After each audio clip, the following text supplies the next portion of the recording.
Hey everyone, welcome to this video. In this video, I will show you how to fix keeps crashing in Samsung Galaxy S26. First of all, restart device, swipe down, open quick setting panel, click on power off button icon, click on restart, again click on restart your phone. Now go back. After that, update apps, open Play Store, click on your profile, click on manage apps and device, click on update available.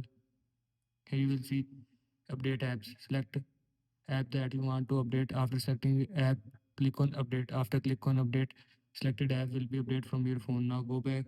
After that, software update. Open settings, scroll down, click on software update, click on download and install. Here you will see update option, and if you want to update, then click on update. After click on update, your phone software will be updated from your phone. Now go back. After that, reset all settings. Open settings, scroll down, click on general management, click on reset, click on reset all settings. Here you will see reset setting.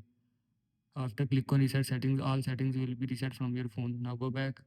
After that, factory reset. Open settings, scroll down, again click on general management, again click on reset, scroll down, click on factory data reset, scroll down, click on reset. After click on reset, your phone data, picture, video, contacts, files will be deleted, erased or reset from your phone. This is how you can fix keeps crashing in Samsung Galaxy S26. I hope you like this video and thanks for watching this video.